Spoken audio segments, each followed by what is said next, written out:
hermanos, estamos los días miércoles estudiando la carta que el apóstol Pablo escribió a nuestros hermanos en Roma, capítulo 8.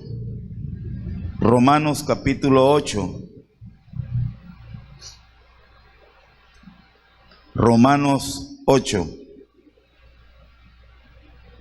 Cuando lo encuentre le voy a invitar a que nos pongamos en pie. Vamos a orar para que sea nuestro Dios tratando de explicarnos esto, ¿verdad? Porque realmente es necesario, ¿verdad? Vamos a leer la palabra del Señor. Tenemos ahí, vamos a leer siempre versículos 29 y 30, hermano. Ay, perdone que no hemos avanzado. Versículos 29 y 30, ¿verdad? Pero aquí hay bastante que necesitamos entender. La palabra del Señor se lee el nombre del Padre, del Hijo y del Espíritu Santo, y dice así: porque a los que antes conoció, también los predestinó para que fuesen hechos conforme a la imagen de su Hijo, para que Él sea el primogénito entre muchos hermanos. 30. Y a los que predestinó, a estos también llamó, y a los que llamó, a estos también justificó, y a los que justificó, a estos también glorificó. Vamos a orar. Padre bendito, le damos infinitas gracias por su presencia, por su poder, por su amor. Que su Santo Espíritu sea el que tome el control completo de este tiempo y nos regale su favor y nos regale su bendición. Que todo lo que hablemos, que todo lo que hagamos sea para la gloria y la honra suya. Bendiga a su iglesia, bendiga este proyecto, bendiga a cada familia, Padre lindo, de los que aquí nos reunimos. Bendiga, Señor, a aquellos que están enfermos, aquellos que tienen problemas económicos, aquellos que tienen un problema en el hogar, en la casa, en la familia. Que su Santo Espíritu sea obrando a favor de cada uno de mis hermanos. Oramos, Padre lindo, por mi hermana Heidi, por mi hermana Margarita. Oramos por la salud de mi hermanita Heidi, que ella puede estar completamente bien. Que su Santo Espíritu sea poniendo su mano linda de poder en la vida de mi hermanita Heidi, Señor, y que todo problema de salud que hay en su cuerpo desaparezca. También oramos por mi hermana Judith, para que su Santo Espíritu sea el que bendiga la vida de ella, que le ayude, Señor, en este proceso que está atravesando, que muy pronto ella puede estar bien, Padre. Que su Santo Espíritu sea obrando, Padre. Y así oramos por cada uno de mis hermanos que tienen o tenemos una necesidad, que usted sea regalándonos su favor. Se lo pedimos en el nombre de Jesús. Amén y amén. Podemos tomar asiento, amados hermanos. Sí, les pido en el nombre del Señor, les pido su atención, ¿verdad? Necesitamos su atención para poder, para que usted logre, hermanos, agarrar algo, ¿verdad? Quizás no nos vamos a ir de aquí, de este culto, convertidos en teólogos, pero la meta es que podamos llevar algo. Por allí le van a hablar a usted, alguien se va a acercar y le va a tratar de hablar o le va a tratar de decir, y el problema más que todo se da, hermanos, cuando la persona que se acerca a nosotros, ¿verdad?, tiene una teología, tiene una enseñanza equivocada, errada, ¿verdad?, que no es una enseñanza bíblica. Este tema, esta parte es muy, o sea, una cantidad de denominaciones, ¿verdad?, que tienen una enseñanza diferente. A esto, hermanos, se le llama la cadena de la salvación. Así se le denomina, ¿verdad? No un tema que salga allí en el texto inspirado, sino que los teólogos lo denominan la cadena de la salvación. Y esto es bonito porque nos da a nosotros seguridad de salvación, nos da a nosotros garantía de salvación, ¿verdad? O sea, porque, insisto, por ahí hay una enseñanza que está muy metida en nuestro medio, que la gente pierde la salvación, y eso no estamos muy lejos. Quizás me atrevería yo a decirle que la gran mayoría de denominaciones locales, ¿verdad? Ellos en su enseñanza, ellos pueden perder la salvación. Respeto, ¿verdad? Respeto, porque cada quien es libre de creer lo que se le enseña. La palabra de Dios, la Biblia, nos habla que la salvación es por la gracia, y nos habla que la salvación es por la fe, y nos habla de que el creyente debe tener seguridad de salvación, debe tener aquel que ha sido sellado con el Espíritu Santo de la promesa. Hermano, ese debe de tener seguridad de salvación. O sea, no debe estar pensando, ¿será que mañana ya no voy a ser creyente? ¿Será que mañana ya no voy a ser salvo? ¿Será que mañana ya no voy a estar en las cosas de Dios? Si una persona el día de mañana ya no quiso nada con Dios, es bien sencillo, simplemente no fue cristiano. Simplemente no fue creyente, porque la palabra de Dios dice, lo que yo tomo en mi mano, el Señor hablando, nadie me lo va a arrebatar, nadie me lo va a quitar. Entonces, si una persona en su trayectoria de su vida un día decide, ya no quiero más de Dios, ya no creo en Dios, ahora creo en otra cosa, ese nunca fue salvo. Porque una persona que verdaderamente ha recibido a Cristo Jesús en su corazón, ese nunca va a dejar de ser salvo. Y este tema del que nos está hablando Romanos, está hablando de salvación. Y es bien bonito, hermano. ¿Por qué le llaman la cadena de la salvación? Porque una cadena está unida y tiene eslabones que la unen, y no hay manera de romperla, no hay manera de separarla, no hay manera que algo de lo que se está enseñando no se cumpla o se pierda, ¿verdad? La cadena empieza desde la eternidad y termina en la eternidad. Leamos ahí versículo 29, que es lo que hemos estado estudiando. Dice la palabra de Dios, ya hablamos allí de dos palabras, porque a los que antes conoció, o sea, nos está hablando de la eternidad, porque el Señor no nos conoció a nosotros el día que nacimos, no nos conoció el día que lo aceptamos. O sea, Él nos conoció a nosotros, amados hermanos, en la eternidad.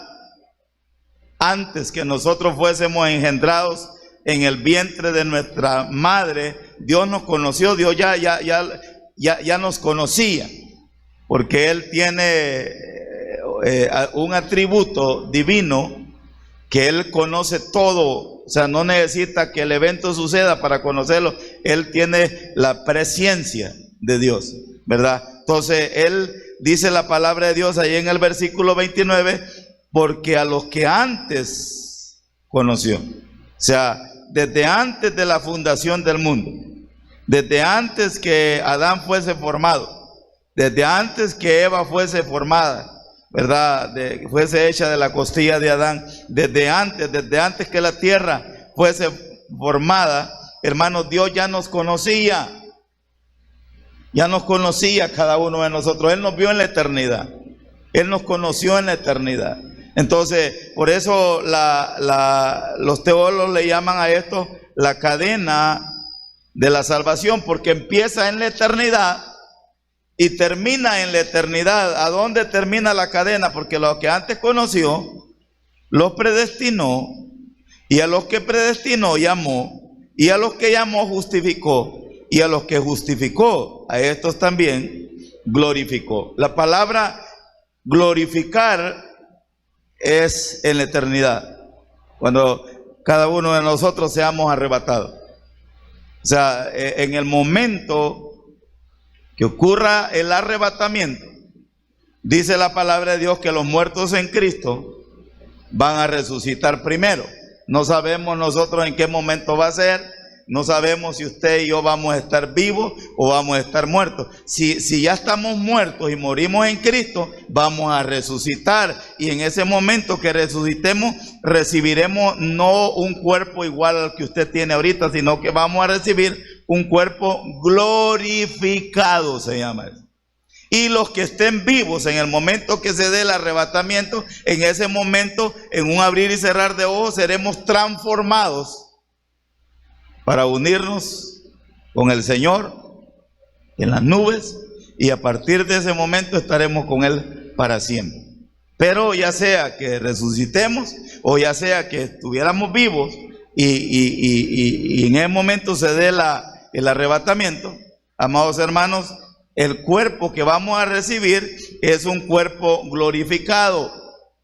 Es un cuerpo eterno, no como el que tenemos. Este cuerpo, por eso es necesario que vaya a la tierra, porque con este cuerpo nosotros no podemos ver a Dios. No podemos ver a Dios porque es un cuerpo corruptible, ¿verdad? Entonces, por eso se llama la cadena de la salvación. Desde que Él nos conoció, desde la eternidad, ¿hasta dónde? Hasta la glorificación, que es el evento que nosotros los creyentes esperamos. Y ya le digo en qué momento se va a dar: en el arrebatamiento de la iglesia, ¿verdad? Ya sea que hayamos muerto y resucitemos, o seamos transformados porque estemos vivos. No sabemos si dentro de una semana va a ser el arrebatamiento, no sabemos si va a ser en un mes, no sabemos cuándo va a ser. La primer palabra, hermanos, que vimos, y lo vamos a revisar así rápido, ¿verdad? La primer palabra que vimos es la que aparece en el versículo 29, porque a los que antes conoció, esa palabra conocer se deriva de un verbo que se denomina proginosco, y esa palabra significa preconocimiento de Dios, lo que yo le decía ahorita, el atributo divino que Él tiene. O sea, Él nos conoció a cada uno de nosotros, nos vio desde antes.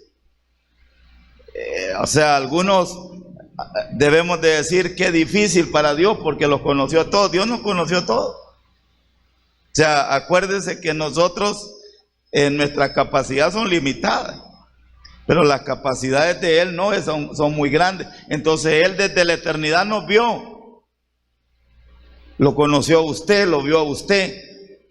Él vio, hermano, óigame, las veces que alguien se le iba a acercar a usted para predicarle el evangelio. Dios conoció o conoce el momento, cada momento que usted quizás despreció el evangelio, que usted despreció la palabra de Dios, que alguien se le habló y se acercó y le habló la palabra de Dios y usted se molestó, se enojó y lo rechazó, le habló mal. Dios conoce todo eso. Dios conoce todo. Él ya sabe, hermano, Dios conoce si usted en los 60, 70, no sé cuántos años le va a regalar de vida. Él ya sabe si usted en esos 70 años usted iba a querer algo con Dios o no iba a querer nada, o si usted se iba a morir rechazando a Cristo. Esa es la primera palabra. Allí Él conoce, Él sabe, tiene conocimiento anticipado de las personas que sí lo van a conocer, de las personas que sí lo van a aceptar, de las personas que sí van a recibir la palabra y de las personas que no lo van a aceptar. Él lo conoce, Él sabe. Quiero que me entienda esto. Él tiene conocimiento anticipado, pero no es Él el que decide, hermanos. En ese momento no es Él el que decide: este me va a creer, este no me va a creer. Es individualmente cada uno de nosotros.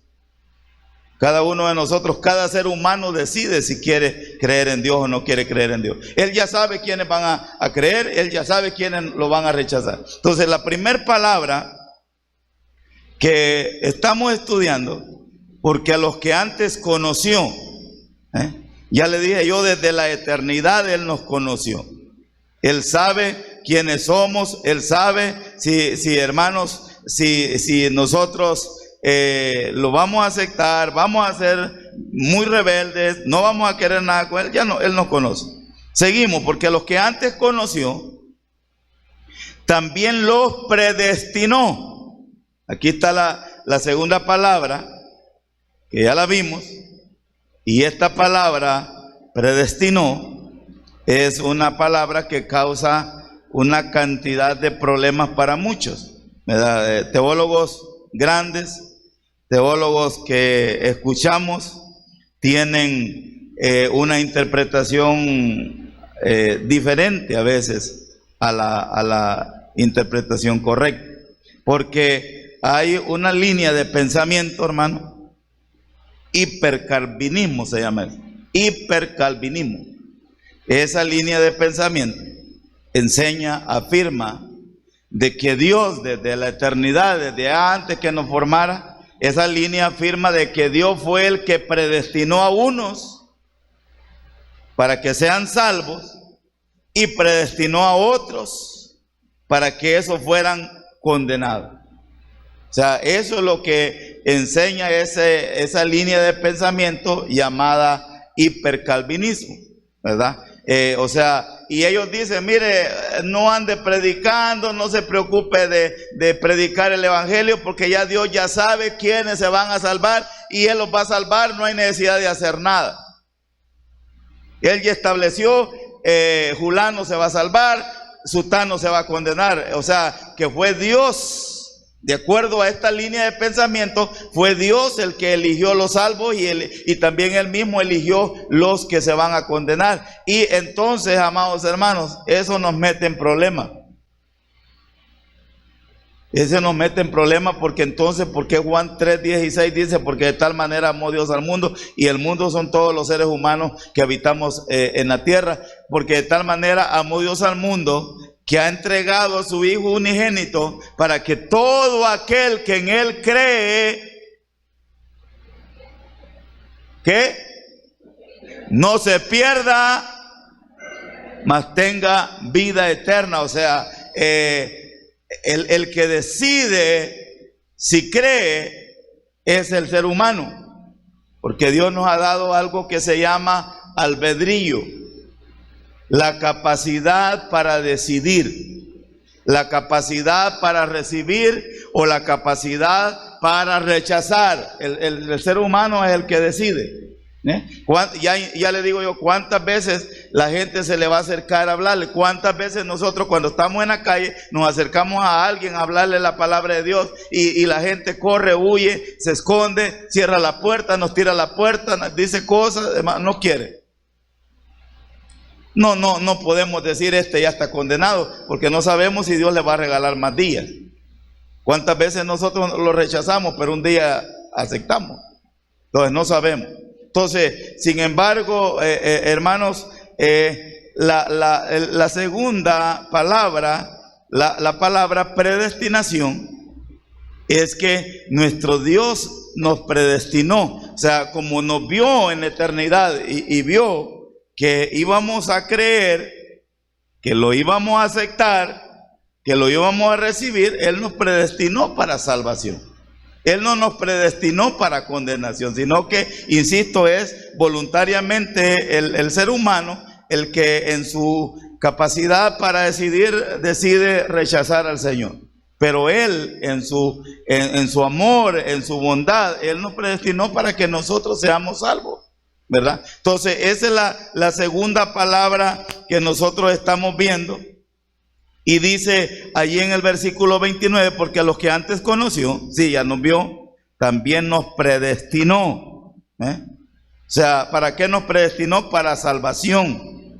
Nos predestinó para bendición. Y aquí hay una palabra que sí me interesa a mí que la veamos. Dice que nos predestinó, y la palabra predestinó es, hermanos, determinar algo con anticipación, fijar nuestro destino. O sea, anticipadamente Él fijó nuestra ruta, orientó una ruta para nosotros, porque a los que antes conoció también los predestinó. Y aquí hay una palabra, los predestinó para que fuesen hechos conforme a la imagen de su Hijo, ¿verdad? Nos predestinó para salvación, nos predestinó para bendición, nos predestinó para que conociéramos a Dios, para que aceptáramos el Evangelio, para que recibiéramos la palabra. Pero también acá la palabra de Dios dice que nos predestinó para que fuesen, los predestinó para que fuesen hechos conforme a la imagen de su Hijo. O sea, nos predestinó para que nosotros, todos nosotros, los creyentes,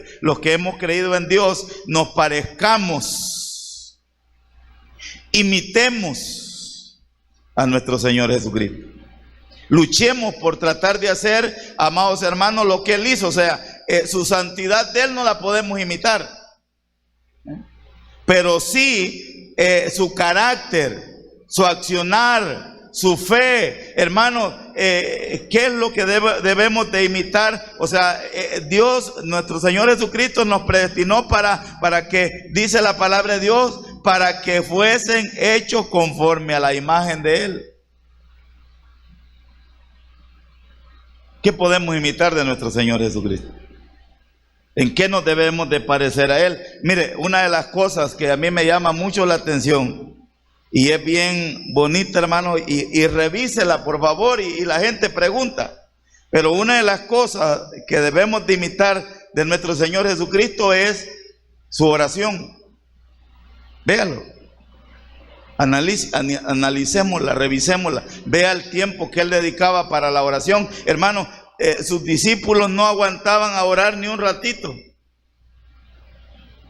Se dormían, se quedaban ahí dormidos, y el Señor Jesucristo, revise los evangelios, revise la palabra de Dios, Él siempre estaba orando. Y la gente pregunta, bueno, ¿y si es Dios, y por qué oraba? Pues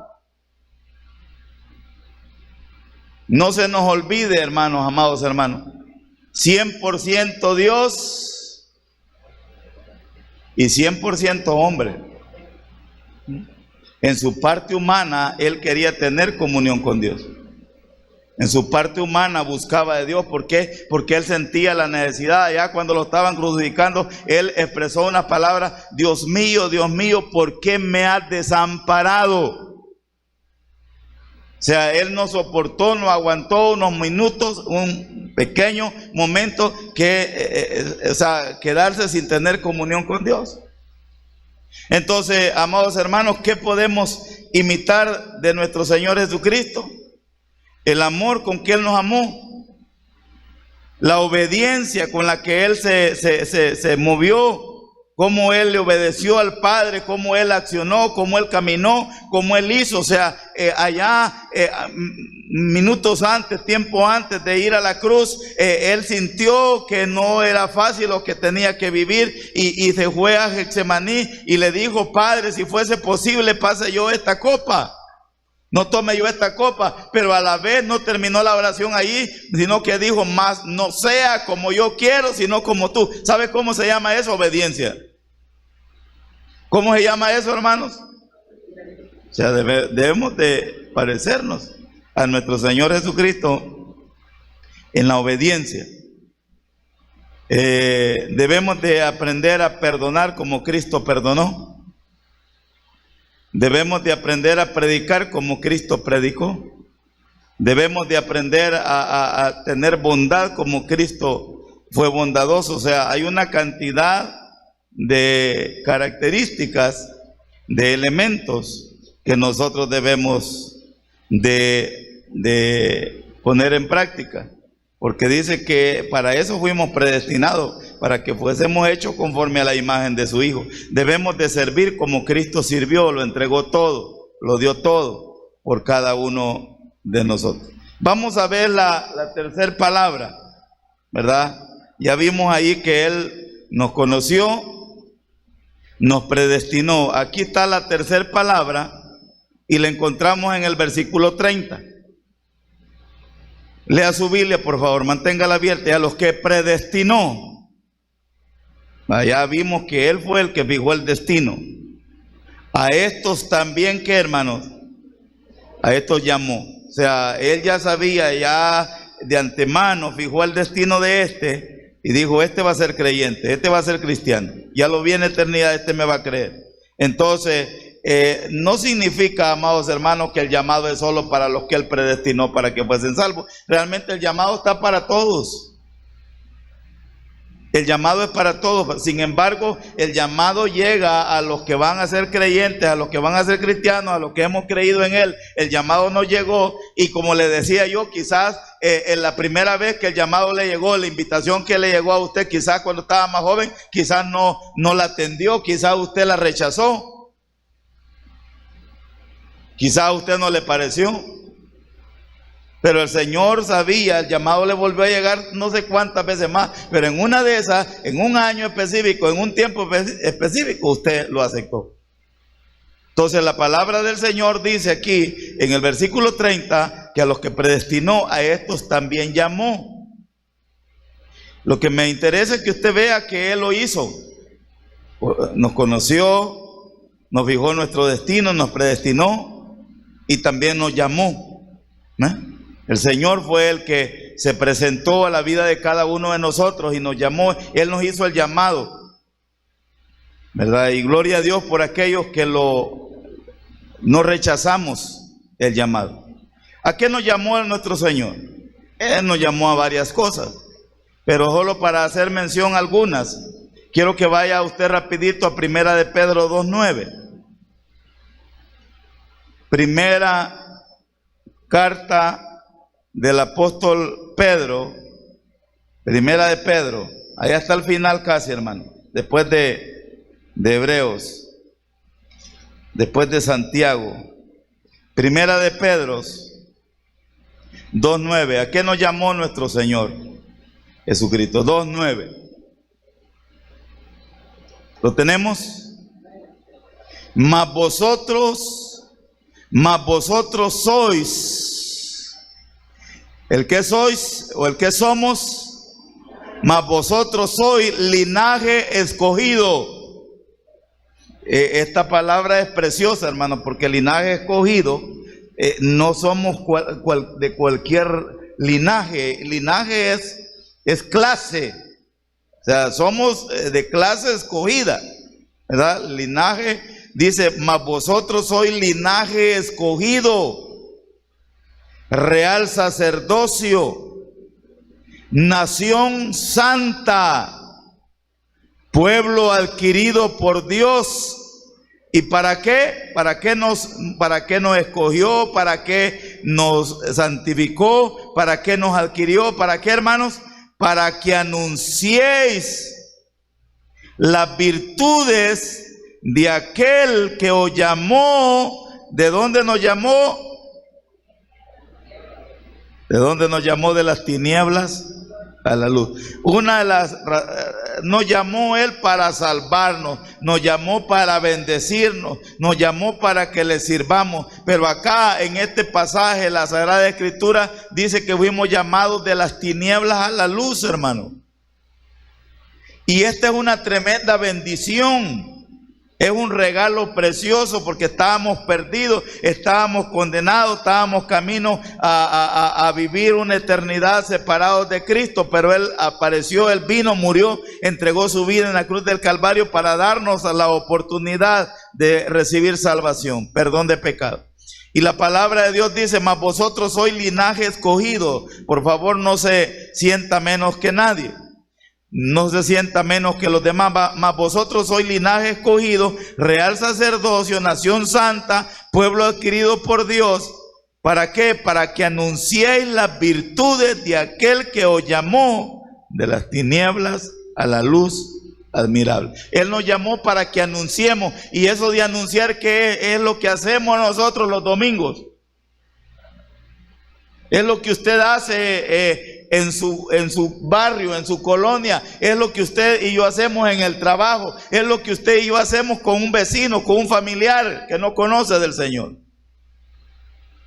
¿Qué es lo que hacemos? Anunciar. Hacer un anuncio es hacer una invitación para aquellos que están en tinieblas, y la invitación es para que, el llamado es para que vengan a la luz, así como nosotros. Un día recibimos el llamado, Dios usó a alguien para que nosotros viniéramos. Dios nos llamó y ahora nosotros tenemos que ser instrumentos para llamar a otros. Veamos Romanos 1:6. ¿A qué más nos llamó el Señor?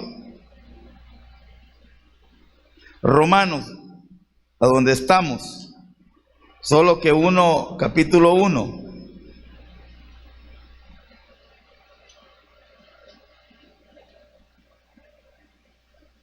Uno 6.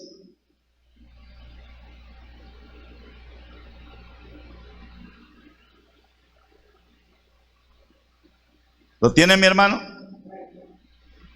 Fuimos llamados a ser pertenencia de Jesucristo. Esto está bonito, ¿verdad? Fuimos llamados a ser de Jesucristo, a pertenecer a Jesucristo. ¿Lo tiene? Dice la palabra de Dios en el 5, y por quien recibimos la gracia y el apostolado para la obediencia a la fe en todas las naciones por amor de su nombre.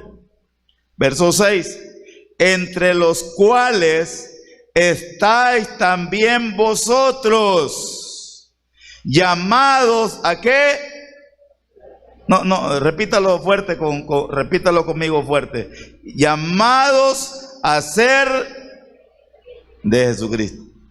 Fíjense, hermanos, que en el versículo que leíamos anteriormente, en Pedro, decía pueblo, óigame, pueblo adquirido, decía.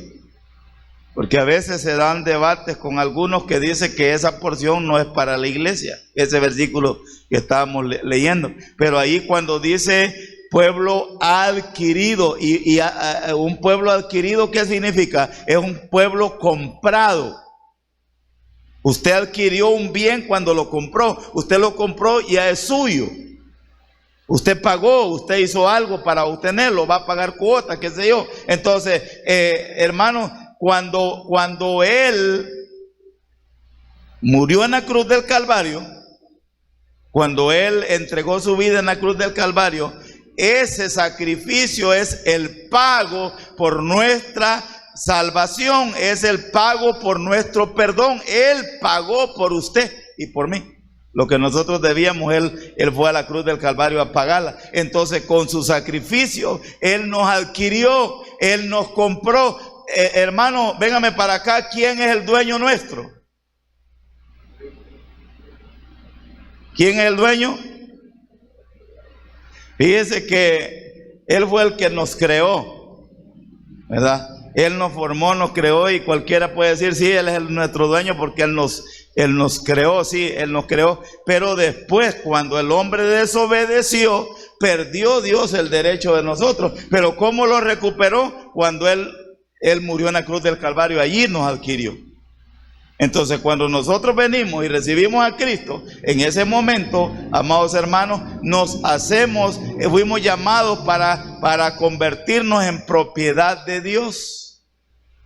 Hemos sido llamados a ser de Dios, a que usted y yo seamos propiedad de Dios. Y aquí lo dice Romanos capítulo 1, versículo número 6, entre los cuales estáis también vosotros, llamados a ser de Jesucristo, a convertirnos en propiedad de Él, ¿verdad? Cuando nosotros recibimos a Cristo, nos convertimos en comprados por la sangre de Cristo y nos convertimos en propiedad de Él. Uno más, allí siempre en la carta a los Romanos, Romanos 9:23, Romanos 9:23. ¿Para qué fuimos llamados? ¿Qué dice el versículo? Y para hacer notorias las riquezas de su gloria, las mostró para con los vasos de misericordia que Él preparó de antemano para gloria, ¿verdad?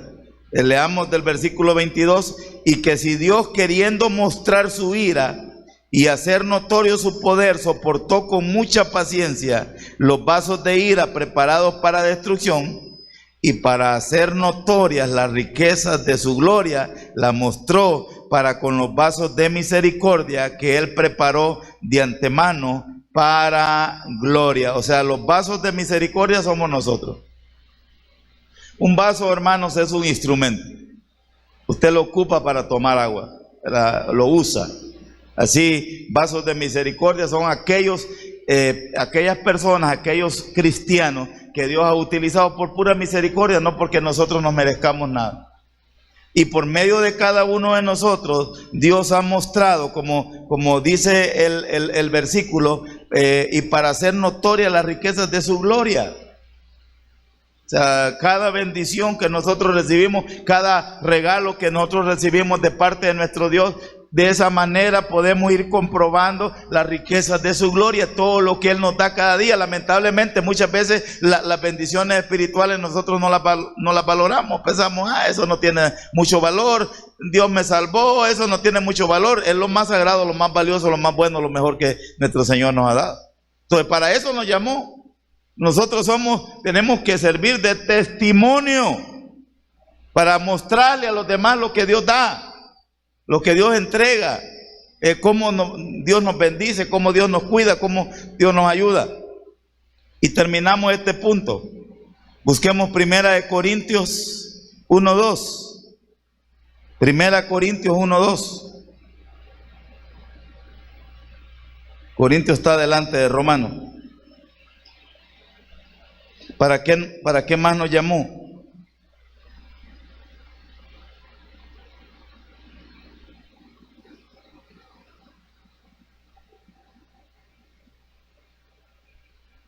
¿Lo tenemos, amado? A la iglesia de Dios, 1 Corintios 1:2. A la iglesia de Dios que está en Corinto, a los santificados en Cristo Jesús. Oiga, ¿llamados a qué? Llamados a ser santos. ¿Para qué nos llamó el Señor? Llamados a ser santos con todos los que en cualquier lugar invocan el nombre de nuestro Señor Jesucristo, Señor de ellos y nuestro. O sea, el Señor nos llamó, amados hermanos, nos llamó para ser santos. A ser santos. Y la palabra ser santos, ¿qué significa? Separados, apartados. El creyente, el cristiano, el hijo de Dios tiene un llamado de Dios para separarse, para apartarse. No significa que usted no le va a hablar a la gente, no significa que usted no se va a mezclar con la gente, pero no nos vamos a mezclar con ellos en algunas actividades que no son cristianas, que no edifican, que no bendicen, que no traen bendición. Sepárese. No, yo no, gracias. Yo no participo, a mí no me parece, yo no estoy de acuerdo con eso. No, gracias. No tiene usted que estar dando explicaciones. Pero para eso fuimos llamados, recibimos un llamado para que usted se separe, para que usted se aleje, para que usted no participe, para que usted no esté en medio de ellos. Yo no sé si usted me está escuchando, hermano, ¿verdad? Esa es una de las bendiciones más grandes que un creyente va a tener. Hemos sido santificados. Hemos sido llamados, hemos sido apartados. No solamente separar, sino que hemos sido llamados para santificados, apartarnos para cumplir una función específica. Hacerte un lado, vos hacerte un lado, vení para acá, vos me vas a servir. Entonces, a eso hemos sido llamados. Y es lo que la palabra del Señor nos dice, llamados a ser santos con todos los que en cualquier lugar invocan el nombre de nuestro Señor Jesucristo. Entonces, amados hermanos, ahí tenemos, ¿verdad?, que Dios también nos llamó. En la eternidad Él dijo a como va a recibir el mensaje, yo lo voy a llamar. Ya le digo, no es que Dios nos esté llamando solo a nosotros, y el llamado está para todos. Uno más, vamos rápido, tengo que terminar esto ahora, ya mucho tiempo. Además, por eso se llama la cadena, una va detrás de la otra. A los que conoció, a estos también, volvamos a Romanos, a los que conoció también predestinó, y a los que predestinó, a estos también llamó, y a los que llamó, a estos también, ¿qué más, hermano? A estos también, ¿qué? Justificó. lo estuvimos viendo en Romanos bastante, la palabra justificación.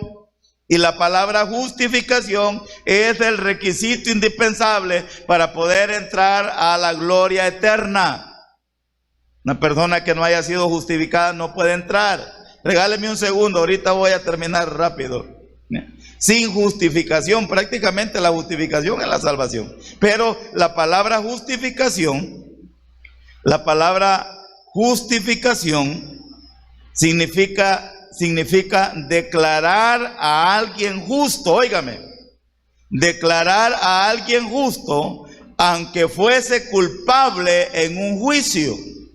O sea, hermano, a una persona la llevan a un tribunal, la llevan delante de un juez, y siempre en un juicio hay un acusador, está acusando a esta persona de haber, qué sé yo, asesinado a alguien o de haber hecho algo incorrecto. Pero además de que hay un abogado acusador, hay un abogado defensor. Este va a buscar elementos para tratar de comprobar de que el acusado es inocente. El juez va a escuchar las declaraciones del acusador y va a escuchar las defensas del abogado defensor, valga la redundancia. Y al final el juez va a determinar culpable o va a determinar no es culpable. Lo van a dejar en libertad, ¿verdad? Porque si es culpable no lo van a dejar en libertad. Cada uno de nosotros llegamos al tribunal, llegamos al juzgado y nos evalúan. ¿Cómo cree que nos encuentran, hermano? ¿Ah? A ver, ¿cómo nos encuentran? Ah, no, yo no he pecado. Usted tiene un pecado. Imagine que fuera cierto que alguien dijera, no, yo nunca he pecado. Y le dijeran, sí, usted es culpable porque ya nació con el pecado de Adán. Entonces, cuando llega al tribunal, nos encuentran culpables. Y el juez dice, la sentencia para este es condenación eterna. Pero en ese momento, ¿verdad?, aparece un testigo que se llama Jesucristo y dice, no, yo ya pagué por él. Él puso su fe en mí, él ha creído en mí, él puso su confianza en mí y yo pagué la deuda de él. Él era culpable, pero en este momento yo lo declaro justo. Esa es la figura de la justificación, que aunque nosotros por nuestra propia cuenta no seamos justos, porque no somos justos, fallamos, pecamos, hacemos cosas indebidas, pero nuestro Señor Jesucristo, nuestro Dios, nos declara justos. ¿Por quién? Por Jesucristo, por el sacrificio que Él realizó en la cruz del Calvario. Eso nos cuenta a nosotros, y nosotros lo único que necesitamos es creer que Él ya pagó por nosotros, creer en el sacrificio. Eso se llama la justificación. Eso se llama lo que Cristo hizo con nosotros, nos declaró justos. Fuimos declarados justos, no por méritos propios, sino por haber puesto nuestra confianza en Jesucristo. Romanos 3:21, rápido, hermano. Ahí tenemos Romanos 3:21.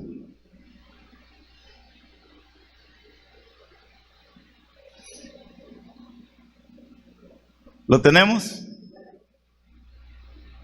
Pero ahora, aparte de la ley, se ha manifestado la justicia de Dios, testificada por la ley y por los profetas. O sea, ya la habían anunciado ellos.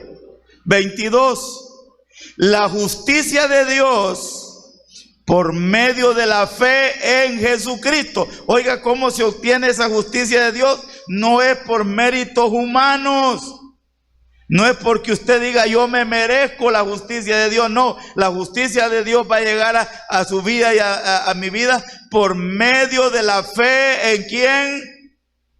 ¿Están leyendo, hermanos? la justicia de Dios por medio de la fe en Jesucristo para todos los que creen en Él, porque no hay diferencia, por cuanto todos pecaron y están destituidos de la gloria de Dios. 24. Siendo justificados. ¿Cómo? ¿Cómo, hermanos? Gratuitamente por su gracia. ¿Mediante qué? Mediante la redención que es en Cristo Jesús, a quien Dios puso como propiciación por medio de la fe en su sangre, para manifestar su justicia a causa de haber pasado por alto en su paciencia los pecados pasados, con la mira de manifestar en este tiempo su justicia, a fin de que Él sea el justo y el que justifica al que es de la fe en Jesús. Ahí está la justificación que llega a la vida del creyente por medio de poner su confianza en Cristo Jesús. Y termino con la última. La última, ahí la encontramos en el versículo 30, Romanos 8, 30. Vuelva por favor a la Biblia. Y a los que predestinó, estos también llamó, y a los que llamó, estos también justificó, y a los que justificó, a estos también glorificó. Regáleme un segundo, hermano. Óigame bien. Esto nos garantiza salvación. O sea, el Señor no habla de que a lo mejor, de que tal vez, de que si se portan bien, de que si no pecan, de que si no fallan. No. Dios ya nos vio en eternidad, no se le olvide eso, es bien importante. Dios no es humano. Dios ya nos vio en eternidad y dice que ya nos conoció, nos predestinó, nos llamó, nos justificó. Y lo último es, ya nos glorificó. La palabra de Dios, léalo conmigo, dice, y a los que justificó, a estos también glorificó. O sea, no está diciendo los va a glorificar. Él en la eternidad ya lo vio, hermano, Él en la eternidad ya lo vio a usted glorificado. ¿Qué significa glorificado? Con un cuerpo nuevo. Ya lo vio en la gloria. Ya lo vio en el cielo. Y este es el gran problema de muchos que dicen, ay, ¿cómo van a andar diciendo que ustedes van para el cielo? Pecadores, no se arrepienten, mire cómo andan. Como dice la palabra de Dios, y al que justificó también ya lo glorificó. Él es el que lo ha hecho. O sea, Él ya nos vio sentados allá en la gloria de Dios. Ya nos vio en el cielo. O sea, hermanos, la palabra glorificar significa hacer a alguien glorioso, vestirlo de esplendor, darle una forma nueva, impecable, sin maldición, sin pecado, sin enfermedades, sin azúcar, sin presión alta, sin triglicéridos, sin colesterol, sin problemas en la vista, sin problemas en el corazón. ¿Están conmigo? Aquellos que quieren tener un cuerpecito así, mire, ¿ve? Figurita. El Señor así nos vio ya. Aquellos que solo somos panza. Déjeme decirle, hermano, que uno no se cuida hasta que le llegan todos los males. Hace unos días yo comía como joven. Ahora no como nada. Me tienen una dieta pero tremenda, porque de repente le empieza a fallar a usted la primera, la segunda, y le falla todo, y usted va a poner al médico y el médico le dice a usted, mire, a partir de ahora, si quiere vivir unos días más, mire, hermano, no coma carne roja, no mariscos, no grasa, no churros, no soda, no jugos enlatados. Hermano, a mí me mandaron con la nutricionista, yo no quiero ir. Me ha dejado que puedo comer una galleta, si he volado como que un pedazo de plástico estoy mordiendo, así siento yo. Y yo le digo a mi esposa, ¿y esto es lo que voy a comer ahora? No, me voy a morir, pero no de las enfermedades que tengo y no de la dieta que voy a meter. Pero un día cuando estemos allá en la presencia de Dios se van a acabar todas las enfermedades. Entonces, hermanos, hay que creerlo. Esto es lo que la palabra de Dios nos enseña. Nosotros no venimos a quedarnos aquí. Yo sé que no queremos irnos. Yo sé que nos gusta aquí. Pero ¿sabe por qué nos gusta aquí? Porque no hemos probado allá, no conocemos allá. El día que el Señor nos dejara ver un poquito de allá, todos quisiéramos ir. Entonces, hermano, lo que se llama es la cadena de la salvación. Desde que Él nos conoció, Él nos predestinó, Él nos llamó, Él nos justificó y Él nos glorificó. O sea, eso es allá en el cielo ya. Entonces, la garantía de la salvación es para todos aquellos que hemos creído en nuestro Señor Jesucristo. Regalémosle un fuerte aplauso al Señor. Dios, gracias por su palabra, gracias por el privilegio y la oportunidad, mi Dios, que usted nos da de poderle servir, de poder estar en comunión con usted. Que su Santo Espíritu sea el que tome el control completo de nuestras vidas y nos regale su favor y nos regale su bendición.